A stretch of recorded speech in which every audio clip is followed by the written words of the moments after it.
In the past 2 months, we've moved weapons and equipment to Ukraine at record speed. Drones, grenade launchers, machine guns. We're seeing this incredible, historic flow of weapons coming into Ukraine. Do we have any sense as to where they're going? We don't know. There is really no information as to where they're going at all. You know, all this stuff goes to the border, and then kind of like something happens, it kind of like 30% maybe reaches its final destination. 30%? Are you concerned about weapons getting in the wrong hands? I don't care at all whether that happens. What sort of a unit do you command? Can't say. Okay. You know, there are like power lords, oligarchs, political players. One of the biggest targets are convoys like this transporting weapons. Вот там блокпост, где мы ехали, только что въебались сюда, прямо в пост. За деревьями. Вот там Варлам идет.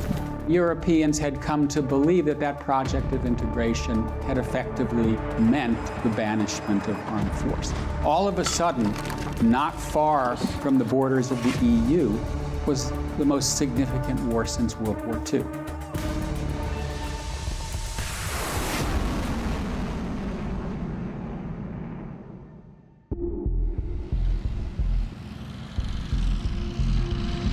So this is a NATO exercise happening in Lithuania, which is effectively the eastern flank of the entire alliance, effectively the front line.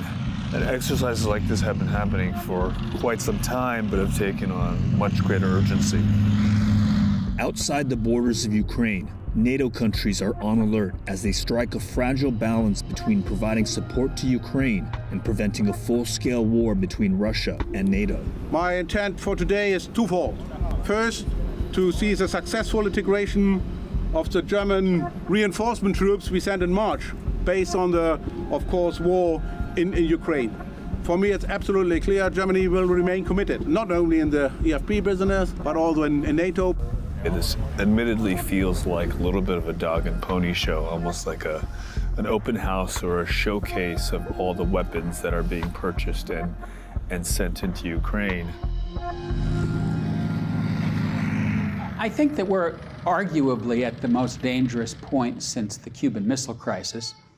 NATO is not directly at war with Russia, but a nuclear-armed Russia is at war with a NATO-armed Ukraine. And it's conceivable that that war could widen. We don't know. But this is a hot war, not a cold war. And that's why it makes it so dangerous. Ukraine and Russia have been at war since 2014, when Russia occupied Crimea, and Russia-backed separatists occupied the Donbas region of Ukraine. But the full-blown invasion in 2022 and the images of Russian tanks en route to the nation's capital of Kyiv shook the West to its core and galvanized the US and Europe to ship an unprecedented level of military aid to Ukraine.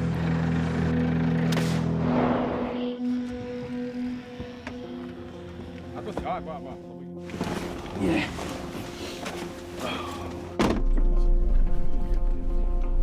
So how long have you been moving supplies into country? Since summer 2014. This whole thing, if you do it like according to the book, it takes 4 or 5 days. And I mean, we don't have that time. And yeah, we go now. Welcome to Ukraine. Yeah. Jonas Ullman and his team work for the non-governmental organization Blue Yellow. While weapons are pouring in, frontline fighters also need supplies like body armor, helmets, and other tactical gear. NGOs like Blue Yellow help fill that gap. We're just a few feet from the border. As soon as we came into the country, the convoy is starting a series of drop-offs. This moment, there's a huge lack of body armor. We're handing out like maybe 20, 30, 50. They will just distribute it in their networks. Different units. Yeah. Frontline soldiers don't have body armor? Yeah. Sure. For a country trying to defend itself against a much better funded and equipped aggressor, crews like Jonas's have become vital to navigating the tangle of supply lines to reach the patchwork of what are sometimes improvised military units. You as an NGO, you have to toe the line very carefully. You can only move non-lethal aid. Yes. We are cooperating with units who rely to some extent on official support, and they get weapons, etc. But they also rely on us for other things: cars, drones, optics, etc., etc. The Russians in some ways see this as a war with the West. Ukraine is a proxy for the West, but at the same time, the Russians have been as careful as NATO in not widening the war. They have not chosen to strike against arms depots in Poland, through which arms are flowing into Ukraine. And that is not surprising in the nuclear era, because everybody knows that if you have a military conflict between two sides, both of which have nuclear weapons, you never know where the war is going to go. Jonas, can you help us with 10 night vision devices for a frontline combat unit defending Kharkiv? Go there and see what we can do. One of the many challenges to getting logistics to the front line are the many roadblocks, damaged bridges, collapsed bridges, and having to go off-road and sort of improvise your way through the country.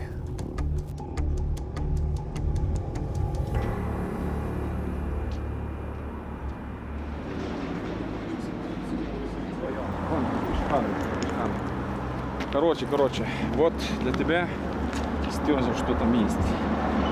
This woman, who asked that her name be withheld, is part of a network of civilian volunteers who are aiding in the war effort and act as links between groups like Jonas's and local soldiers. Коллиматоры есть. Да, коллиматоры давай. А планок Пикатини нету? Ну давай коллиматоры пусть ищут планки, потому что просят для ближнего боя. How critical are these supplies? Від цієї допомоги залежить життя наших бійців, тому що вони, коли працюють тепловізором, вони вночі бачать цілі, вони бачать супротивника. Коли працюють квадрокоптери, вони бачать місце розташування противника, вони бачать, скільки зброї, яка зброя готується до наступу. Тому це, від цього залежить життя. In addition to go-betweens, Jonas also delivers directly to armed units requesting supplemental aid. We've just been escorted to a compound, a private compound, and Jonas and his team were delivering some aid to this unit. We can't show any faces because of the highly secretive nature of what these guys do. Oh, wow. What sort of a unit do you command? Can't say. Okay. Can you walk me through some of what you have here? Патрон. And then what do you have over here? Что-то такое? Это танковый боезапас. Tank. Бронежилеты. Это РПК. Ночной работы. Коллиматор одеваешь. И русских оккупантов. Чик-чик. Можно? Вот это лучше не трогать, это гранатометные заряды. Остальными разминируем.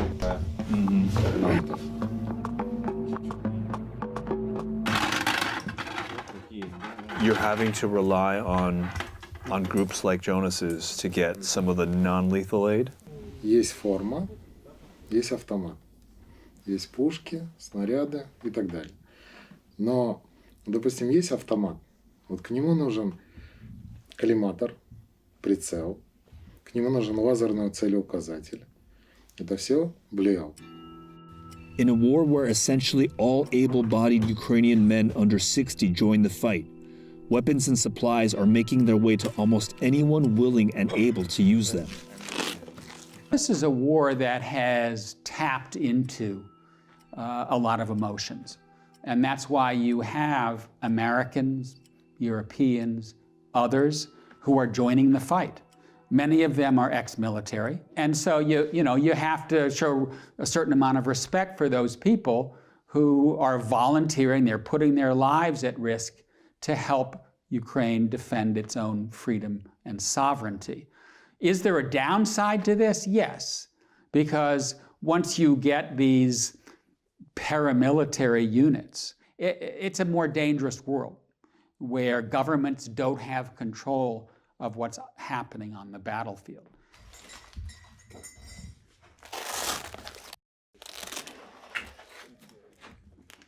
Блін, часи. 6:28. О, хлопці, давайте нажимаємо. Что на балконе должно быть нормальных людей? So right now we get weapons, get our armor, and we'll see what we need for this day.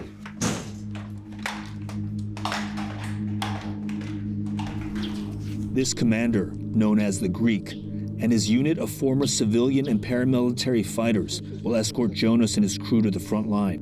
His unit has the firepower to defend the convoy should they encounter ground forces. Работает нормально. Да, все работает, да. Я знаю. Все працює, все відробляю. Да. Нищить москалів. Before the convoy gets underway, they rendezvous with another crew to combine supplies headed to the front line. As we follow supply lines, both non-lethal aid and lethal aid, they kind of converge here very, very close to the front.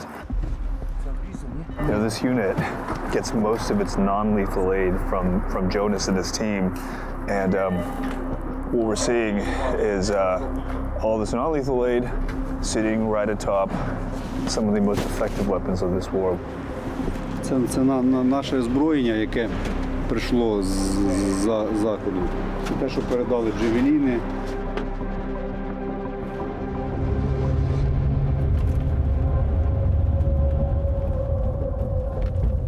The commander of this unit told us that if they stand still for 5 minutes, even less, they will start to come under fire.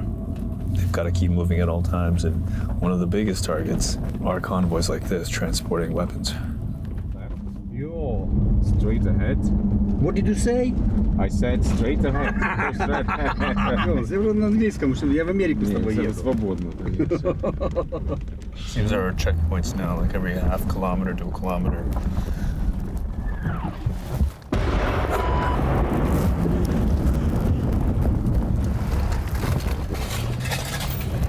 Wow, that was close. Как-то увидели нас. Понял, друже?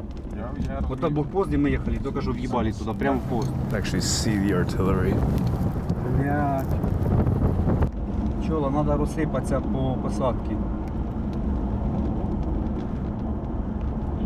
Я понял. Найдіть десь ничку, сховайтеся. Вот там Орлан йде. Out to the trees.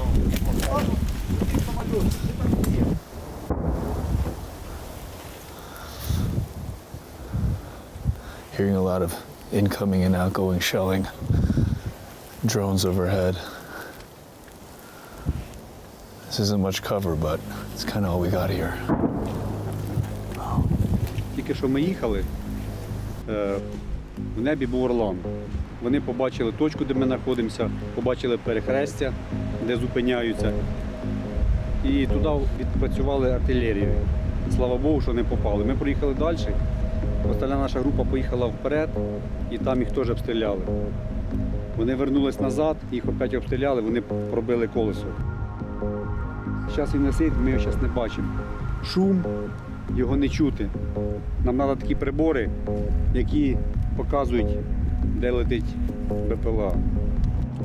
Unable to move any further and out of sight of Russian drones, both the Greek and Jonas pull back without delivering their supplies. We had been traveling in a convoy of 4 earlier when we encountered the shelling. We have to assume that the Russian drones had eyes on all 4. So we're not traveling in 4s anymore until we are well out of range. The derailing of this supply run is one of the many ways desperately needed aid doesn't always make it to the soldiers who need it. The U.S. has sent tens of thousands of anti-aircraft and anti-armor systems, artillery rounds, hundreds of artillery systems, switchblade armored drones, and tens of millions of rounds of small arms ammunition. But in a conflict where front lines are scattered and conditions change without warning, not all of those supplies reach their destination. Some also reported weapons are being hoarded, or worse, fear that they are disappearing into the black market, an industry that has thrived under corruption in post-Soviet Ukraine. Anybody want to refill here? More? More, yeah, some more. That's for me? Okay, cool. Parodijk savo traumas, kur apkasuose. Vovarako ir kaip, žinai. Jo, įkilimas apkasuose, 10 kilų šliaužia, žinai, So you're cutting through bureaucracy, you're cutting through corruption. We're going around it. I mean, that's like, we are masters of, going around. And what is the corruption? Is it like playing favorites? Is it? There are like power lords, oligarchs, political players. The system itself is just we are the armed forces of Ukraine. So if the security forces want to, the Americans gave to us, so you've got to figure it out. And it's like, it's kind of like power games all day long, basically. Yeah. And so eventually people, they need the stuff or they are being used, so they go to us. We're gonna see one of the elite drone teams in Ukraine. And they requested something from you? They requested a drone to the fair amount of $200,000, and we bought it for them. And there it is. I see it. Nice, it's great. Mission successfully uploaded. Modern drones have proven to be the most successful tool in breaking frontline stalemates. We have to adapt to that wind. Yes. So a former German soldier who asked to stay anonymous is instructing the unit. How transformational have drones been for Ukraine? Already it was clear in 2015 that it's going to be drone war. Meaning not like the Reaper level, drone Weaponized war, drones, yeah. but tactical drones for all kinds of purposes. I think I lost count how many drones we were putting here. Yeah. Anti-drone kit. Taking down drones very, very far away. So you use it as a defense against drones. That's a serious looking jammer.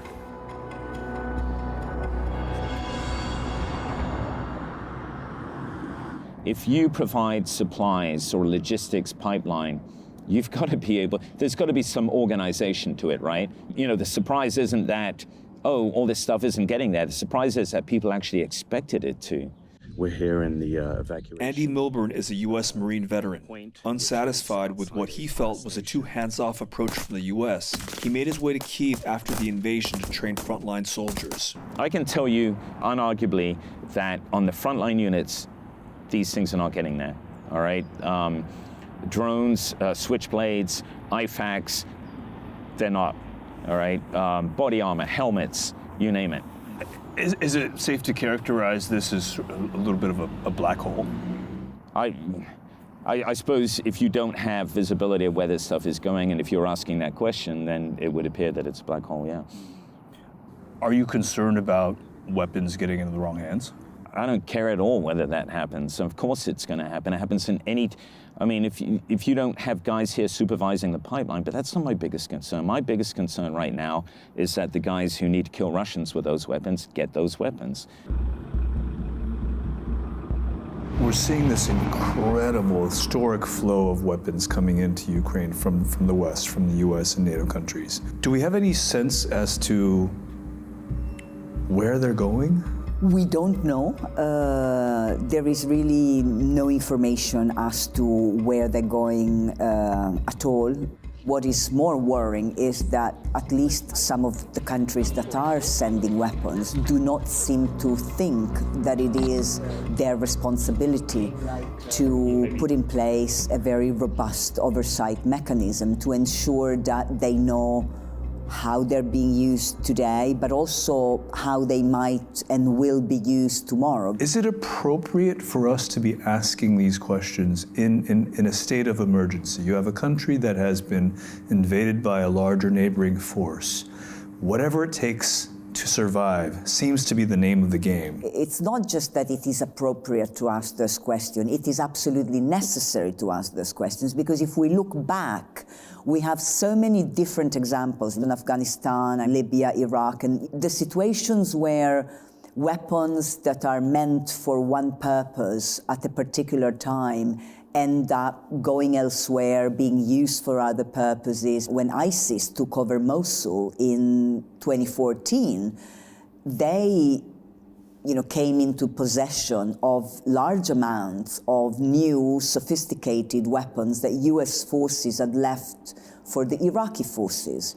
But, Iraqi forces lost control of the city, ran away, and all that fell into the hands of ISIS. During a Department of Defense briefing in July 2022, a senior military official said that the U.S. is not tracking weapons, but are confident military aid is being used to combat Russian forces. And on July 19th, it was reported that Ukraine created a temporary special commission to track the flow of weapons into the country. I would call it incoherent policy, all right? If the United States policy is to support Ukraine in the defense of its country against the Russian Federation, you can't go halfway with that. You see what I'm saying? You can't create artificial lines, and I would challenge anyone to say otherwise. We're either in or we're not.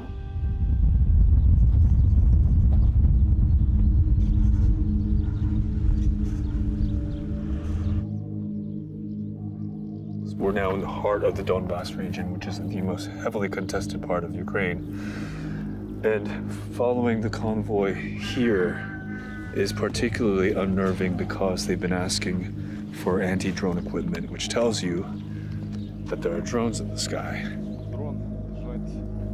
Clearly within artillery range as well. So we probably shouldn't stay here for any longer than we need to.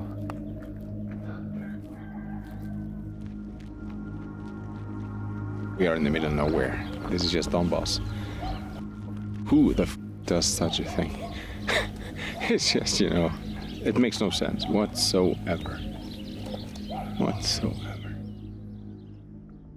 One of the big questions moving forward is, will there be a long-running Ukrainian insurgency in areas held by the Russians? And I think the answer to that is probably yes. But it depends what territories the Russians hold, how many of the Ukrainians that are in those territories stay, but you could still see partisans, Ukrainian units of one sort or another infiltrating across the border into Russia-occupied territories to make any continuing Russian occupation costly and bloody. As we fuel Ukraine with so much of this, isn't there a danger that we're just creating the next insurgency, the next failed state? That's one of the reasons we have to win the war. I mean, if we lose the war, if we have this kind of gray zone, semi-failed state scenario or something like that, that's why we got to win. If you do this, you funnel lots of lethal resource into place and lose. Then you will have to face the consequences.